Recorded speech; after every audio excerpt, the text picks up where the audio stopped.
Hi friends, welcomes to Vasantham Saravanan channel. இன்றைக்கி நம்ம சேனலில் ஒரு சூப்பரான ட்ரெடிஷ்னல் மைசூர் பாக் ரெசிபி எப்படி செய்கிறதுன்னு தான் பார்க்க போகிறோம். கிறிஸ்பியான இந்த மைசூர் பாக் ரெசிபி செய்கிறதுக்கு பாகுபதம்லாம் எதுவுமே தேவையில்லை. இப்போ தான் ஃபர்ஸ்ட் டைம் செய்கிறீங்கன்னா ரொம்ப பர்ஃபெக்டாக இந்த மைசூர் பாக்கை வித்தின் 10 to 15 மினிட்ஸில் செஞ்சு முடிச்சிடலாம். ரொம்பவே ஈஸியான ஒரு ஸ்வீட் ரெசிபி. இப்போ வீடியோக்குள்ளே போகிறதுக்கு முன்னாடி நம்ம வசந்தம் சரவணன் சேனலை சப்ஸ்கிரைப் பண்ணாதவங்க சப்ஸ்கிரைப் பண்ணிக்கோங்க. கூடவே இருக்க பெல் ஐக்கானையும் கிளிக் பண்ணிக்கோங்க. ஃபஸ்ட்டு இந்த ட்ரெடிஷ்னல் மைசூர் பாக் ரெசிபி செய்கிறதுக்காக 1 கப் அளவுக்கு கடலை மாவு எடுத்திருக்கேன். இது கடையிலேருந்து வாங்கின கடலை மாவு தான். நம்ம வீட்டில் அரைச்ச கடலை மாவு கூட தாராளமாக பயன்படுத்திக்கலாம். 1 கப் அளவுக்கு கடலை மாவு. வெயிட் மெஷர்மெண்ட்டில் இதோட அளவு பார்த்திங்கன்னா 120 கிராம் இருக்கும். 120 கிராம் அளவுக்கு கடலை மாவு. நம்ம இப்போ கப்பு வச்சு பயன்படுத்திங்கன்னா அதே கப்பால் இப்போ சொல்கிற எல்லா பொருட்களையும் அளந்து எடுத்துக்கணும். இப்போ இதை நல்லா சலிச்சு எடுத்துக்கலாம். அப்போ தான் நமக்கு கட்டிகள் இல்லாமல் கிடைக்கும். இப்போ இந்த கடலை மாவு சலிச்சு எடுத்தாச்சு. அடுத்ததாக இப்போ இந்த மைசூர் பாக் செய்கிறதுக்கு நமக்கு மொத்தமாகவே 1.5 டம்ளர் அளவுக்கு நமக்கு எண்ணெய் தேவைப்படும். நான் இந்த மைசூர் பாக் செய்கிறதுக்காக ரீஃபைண்ட் ஆயில் தான் எடுத்திருக்கேன். ரீஃபைண்ட் ஆயிலுக்கு பதிலாக நீங்கள் கீ கூட எடுத்துக்கலாம். நல்லெண்ணெய் அது கூட கடலெண்ணெய் இது 2 மட்டும் நம்ம எடுத்துக்க தேவையில்லை. ஏன்னா இதோட ஸ்மெல் ரொம்பவே டாமினேட்டிங்காக இருக்கும். அது மட்டும் இல்லாமல் நல்லெண்ணெய் பார்த்திங்கன்னா கொஞ்சம் கசப்பு தன்மை கொடுக்கும். லைட்டாக மைல்டாக ஒரு கசப்பு இருக்க மாதிரி இருக்கும். அதனால வாசம் இல்லாத ரீஃபைண்ட் ஆயில் நம்ம எது வேணாலும் பயன்படுத்திக்கலாம். இல்லாட்டி நெய் கூட நம்ம பயன்படுத்திக்கலாம். இப்போ நம்ம எடுத்துக்கிட்ட 1.5 டம்ளர் அளவுக்கு எண்ணெயில் நான் கொஞ்சமாக இந்த கடலை மாவு கரைக்கிற அளவுக்கு நான் எண்ணெய் சேர்த்துக்கிட்டேன். எண்ணெய் சேர்த்து இந்த அளவுக்கு கடலை மாவு கட்டிகள் இல்லாமல் நம்ம கரைச்சி எடுத்து வச்சுக்கணும். மொத்தமாக 1.5 டம்ளர் அளவுக்கு எண்ணெய். இப்போ கடலை மாவு கரைச்சது போக மீதி இருக்கும் இல்லையா எண்ணெய், அதை நான் ஒரு குட்டி வானொலியில் சேர்த்துக்கிறேன். இந்த வானொலியில் சேர்த்துட்டு இப்போ இந்த எண்ணெயை நம்ம நல்லா சூடாக்கி வச்சுக்கணும். ட்ரெடிஷ்னல் மைசூர் பாக், கிறிஸ்பியான மைசூர் பாக் செய்கிறதுக்கு எண்ணெயை நம்ம நல்லா சூடாக்கி வச்சுக்கணும். இப்போ இதை ஸ்டவ் ஆன் பண்ணிவிட்டு இதை அப்படியே சூடாகட்டும். இப்போ அதுக்குள்ளே நம்ம சக்கரை பாகு ரெடி பண்ணிவிட்டு அதில் நம்ம கலந்து வச்சுருக்கிற இந்த கடலை மாவு மிக்ஸ் பண்ணிக்கலாம். இப்போ அதுக்காக ஸ்டவ் ஆன் பண்ணிவிட்டு ஒரு வானொலியை ஹீட் பண்ணி வச்சுருக்கேன். இப்போ அந்த வானொலியில் மொத்தமாக 1.25 டம்ளர் அளவுக்கு சர்க்கரை எடுத்துக்கிறேன்.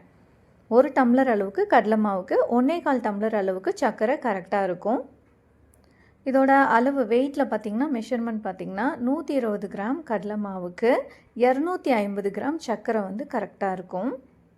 இப்போ சர்க்கரையை சேர்த்துட்டு இதில் கொஞ்சமாக 1/4 டம்ளர் அளவுக்கு நம்ம தண்ணி சேர்த்துக்கணும். தண்ணி சேர்த்துட்டு இதுவே போதுமானதாக இருக்கும். இதுக்கு மேலே நம்ம தண்ணி அதிகமாக சேர்த்துக்க தேவையில்லை.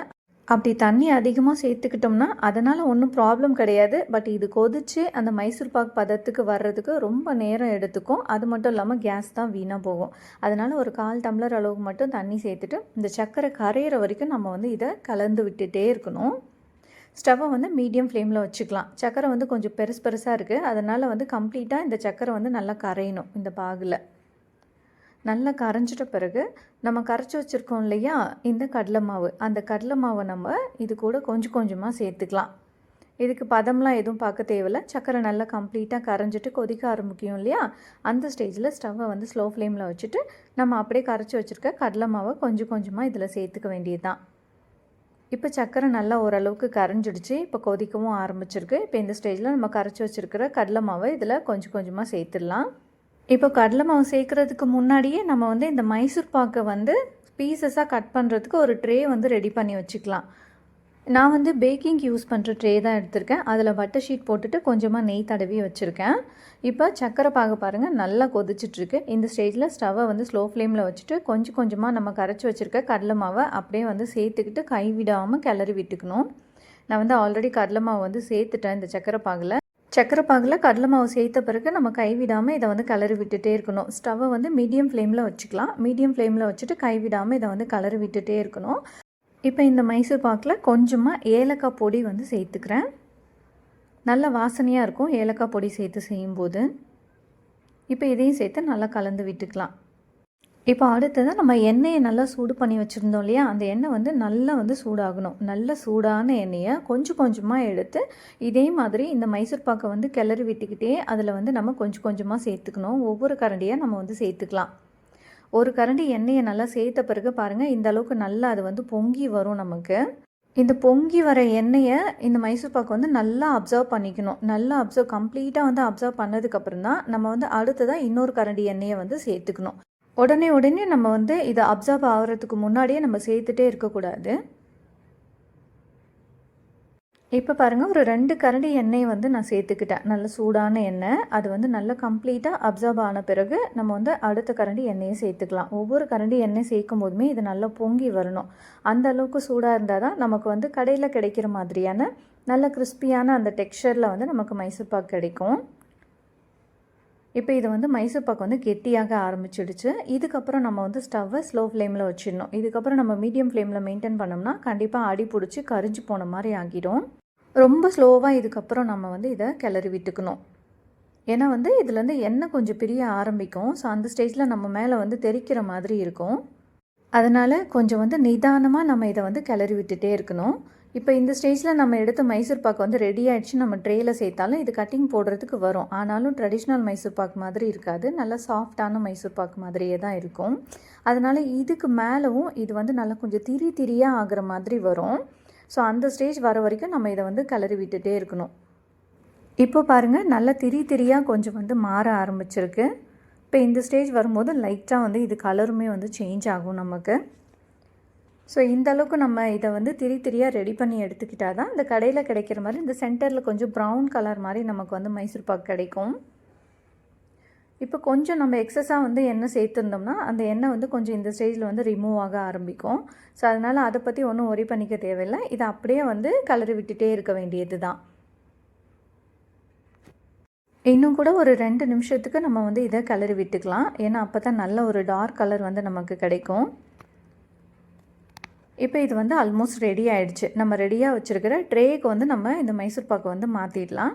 ட்ரேக்கு மைசூர் பாக்கை மாற்றும் போது இதை வந்து நம்ம ரொம்ப அழுத்தம் கொடுத்து வந்து மாற்றக்கூடாது. இப்போ இதை நம்ம ட்ரேக்கு மாற்றிடலாம். மைசூர் பாக் வந்து இந்த வானிலையில் ஒட்டாமல் வரும். நம்ம கொஞ்சம் எண்ணெய் எக்ஸ்ட்ரா சேர்த்துருந்தா கூட கொஞ்சமாக அது வந்து தனியாக பிரிஞ்சு வர ஆரம்பிக்கும். லைட்டாக வந்து கலருமே வந்து மாறி இருக்கும். அந்த எல்லோ கலர்லேருந்து லைட்டாக கொஞ்சம் கலர் சேஞ்ச் ஆகியிருக்கும். ஸோ அந்த ஸ்டேஜில் நம்ம வந்து ரெடி பண்ணி வச்சுருக்க ட்ரேக்கு மாற்றிடலாம். மைசூர் பாக் செய்ய ஆரம்பிக்கிறதுக்கு முன்னாடியே நம்ம வந்து ட்ரேயை ரெடி பண்ணி வச்சிடணும். ஏன்னா அந்த டைமில் போய்ட்டு நம்ம ட்ரே வந்து ரெடி பண்ணிகிட்ருக்க முடியாது. ஏன்னா மைசூர் பாக் உடனேவே இறுகி போயிடும். நமக்கு வந்து அந்த ஷேப்க்கு வந்து கட் பண்ண வராது. அதே மாதிரி இந்த ட்ரெடிஷ்னல் மைசூர் பாக்கை நம்ம இந்த ட்ரேயில் சேர்க்கும்போது அழுத்தலாம் கூடாது. அப்படியே அது என்ன ஷேப்பில் இருக்கோ அப்படியே வந்து ஓரளவுக்கு நம்ம வந்து அது மாதிரி அரேஞ்ச் பண்ணி விட்டுக்கலாம். ஈவனாக இருக்க மாதிரி கரண்டியாலே நம்ம கொஞ்சம் வந்து அரேஞ்ச் பண்ணி விட்டுக்கலாம். லேசாக நம்ம அழுத்தணுமா கூட வந்து இந்த ட்ரெடிஷ்னல் மைசூர் பாக் மாதிரி வராது. கொஞ்சம் நல்லா சாஃப்டாக வந்துடும் நமக்கு. இப்போ இவ்வளோ தான். இதுக்கு மேலே நம்ம அழுத்தக்கூடாது. எவ்வளோ ஹைட்டில் இருக்கோ அப்படியே வந்து நம்ம விட்டுடணும். அதே மாதிரி ட்ரெடிஷ்னல் மைசூர் பாக் செய்கிறதுக்கு கொஞ்சம் ஹைட்டாக இருக்கிற மாதிரியான ட்ரே வந்து நம்ம எடுத்துக்கணும். கொஞ்சம் ஃப்ளாட்டாக இருக்க மாதிரி நம்ம எடுத்துக்கிட்டோம் அப்படின்னா அப்போவும் நமக்கு வந்து இந்த ட்ரெடிஷ்னல் மைசூர் பாக் அந்த டெக்ஸ்சர் வந்து கிடைக்காது. கொஞ்சம் ஹைட்டாக இருக்கும்போது அதுக்குள்ளே வந்து அந்த ஹீட்டு வந்து ஃபார்ம் ஆகி நமக்கு வந்து அந்த கலர் வந்து கிடைக்கும். கொஞ்சம் ப்ரௌன் கலரில் வந்து நமக்கு கிடைக்கும். மைசூர் பாக் கட் பண்ணும்போது பார்த்திங்கன்னா தெரியும். இப்போ இதை அப்படியே கம்ப்ளீட்டாக ஆற விட்டுடலாம். இப்போ இந்த மைசூர் பாக் வந்து ஓரளவுக்கு நல்லா ஆறிட்ட பிறகு நம்ம வந்து இதில் கட்டிங் போட்டு வச்சுக்கலாம். நம்ம வந்து ஃபுல்லாக கட் பண்ணி வெளியில் எடுக்கக்கூடாது. ஜஸ்ட் நம்ம வந்து ஒரு லைன் மாதிரி வந்து போட்டு விட்டுக்கலாம். அப்போ தான் நமக்கு வந்து இது நல்லா ஆறிட்ட பிறகு அந்த பீசஸ் போடுறதுக்கு ஈஸியாக இருக்கும். இல்லைனா நம்ம வந்து உடச்சி எடுக்கிற மாதிரி வந்துடும். ஜஸ்ட் நம்ம இப்போதைக்கு இந்த லைன் மட்டும் வந்து போட்டு விட்டுக்கலாம். அவ்வளோதான். இது நல்லா ஆறணும். ஆறின பிறகு தான் நம்ம வந்து ட்ரேலேருந்து மைசூர் பாக்கை எடுக்கணும். அந்த சூடு எந்த அளவுக்கு அந்த மைசூர் பாக்குள்ளவே இருக்கோ அந்த அளவுக்கு நமக்கு வந்து கலர் வந்து கிடைக்கும். அதே மாதிரி நம்ம அழுத்தாமலும் இருக்கணும் இந்த மைசூர் பாக்கை. இப்போ இந்த மைசூர் பாக் நல்லா ஆறிடுச்சு. இதை வந்து நம்ம ஒரு பிளேட்டுக்கு மாற்றிக்கலாம். இது கொஞ்சம் மேலே பார்க்குறதுக்கு சொரப்பாக தான் இருக்கும். ஏன்னா நம்ம இதை வந்து அழுத்தம் கொடுத்து இதை வந்து நல்ல ஈவன் ஷேப்புக்கு கொண்டு வர முடியாது இல்லையா? அதனால் வந்து கொஞ்சம் சொரப்பாக இருக்க மாதிரி தான் இருக்கும். கடைகள்லையுமே பார்த்திங்கன்னா அப்படி தான் இருக்கும். பாருங்கள், இப்போ நல்ல மைசூர் பாக் வந்து ஈஸியாக எடுக்கிறதுக்கு வருது. பட்டை ஷீட் போட்டிருக்கிறதால இன்னுமே எனக்கு கொஞ்சம் ரொம்பவே ஈஸியாக இருந்துச்சு. நம்ம ஆல்ரெடி வந்து இந்த மைசூர் பாக்கில் கட்டிங் போட்டு வச்சுருக்கோம். அதனால் வந்து இது பிரிக்கிறது வந்து நமக்கு ரொம்ப ஈஸியாக இருக்கும். ஸோ அதே ஷேப்க்கு அழகாக வந்து குட்டி குட்டியாக நம்ம வந்து இந்த ஸ்கொயர் ஷேப்பில் நம்ம எடுத்துக்கலாம். இப்போ பாருங்கள், நம்ம கையாலே சும்மா வந்து நம்ம ஜஸ்ட் ஒரு கத்தியை வச்சு தட்டி விட்டாலே அழகாக நம்ம ஏற்கனவே கட்டிங் போட்டு வச்சுருக்கோம் இல்லையா? அதனால் ஈஸியாக நமக்கு வரும். இப்போ இதை கட் பண்ணும்போது பார்த்திங்கன்னா அந்த சென்டரில் ப்ரௌன் கலர் வந்து ஃபார்ம் ஆகிருக்கிறது தெரியும். நான் நெக்ஸ்ட் பீஸ் வந்து கட் பண்ணி காமிக்கிறேன் பாருங்கள். சும்மா லேசாக நம்ம கத்தியால் வந்து தட்டி விட்டோம்னாலே அழகாக இந்த குட்டி குட்டி பீசஸாக வந்துடும். பாருங்கள், நல்ல ஒரு டார்க் கலர் இந்த சென்டரில் ஃபார்ம் ஆகிருக்கு. இப்போ இது பார்க்குறதுக்கு வந்து இதோட டெக்ஸ்சர் வந்து கொஞ்சம் ஹார்டாக இருக்க மாதிரி இருக்குது இல்லைங்களா? ஆனால் வந்து சாப்பிடும்போது அந்த மாதிரி இருக்காது, நல்லா சாஃப்டாகவே இருக்கும். ஏன்னா நம்ம வந்து எண்ணெயை வந்து கொஞ்சம் அதிகமாக தான் இதில் வந்து சேர்த்துருக்கோம். 1 டம்ளர் அளவுக்கு கடலை மாவுக்கு நம்ம வந்து 1½ டம்ளர் அளவுக்கு எண்ணெய் சேர்த்துருக்கோம். இன்னுமே கொஞ்சம் ஹார்டாக வேணும்னு நினச்சிங்கன்னா 1 டம்ளர் அளவுக்கு எண்ணெய் சேர்த்துக்கிட்டால் கரெக்டாக இருக்கும். பட் நல்லா அந்த சாஃப்ட்னஸ் வந்து கொஞ்சம் கம்மியாகிடும். இதை அப்படியே நம்ம ஒரு ஏர்டைட் கண்டெய்னரில் ஸ்டோர் பண்ணி வச்சுக்கிட்டு தேவையானப்போ எடுத்து பயன்படுத்திக்கலாம். அவ்வளோதான். ரொம்ப ரொம்ப சிம்பிளான மெத்தடில் ட்ரெடிஷ்னல் மைசூர் பாக் நம்ம வீட்டிலேயே செஞ்சு முடிச்சாச்சு. இந்த எண்ணெய்க்கு பதிலாக நம்ம நெய் கூட பயன்படுத்தி தாராளமாக இந்த மைசூர் பாக் செய்யலாம். இன்னுமே ரொம்ப கூடுதல் சுவையாக இருக்கும். ஓகே ஃப்ரெண்ட்ஸ், கண்டிப்பாக நீங்களும் இதே மெத்தடை ஃபாலோ பண்ணி இந்த ட்ரெடிஷ்னல் மைசூர் பாக்கு உங்கள் வீட்டில் செஞ்சு பாருங்கள். செஞ்சு பார்த்துட்டு இதோட டேஸ்ட்டு எப்படி இருந்ததுன்னு கமெண்ட் பண்ணுங்கள். இந்த வீடியோ உங்களுக்கு ரொம்ப யூஸ்ஃபுல்லாக இருந்துச்சுன்னா இந்த ரெசிபியை உங்களோட ஃபேமிலி அண்ட் ஃப்ரெண்ட்ஸ்க்கு ஷேர் பண்ணுங்கள், லைக் பண்ணுங்கள், கமெண்ட் பண்ணுங்கள்.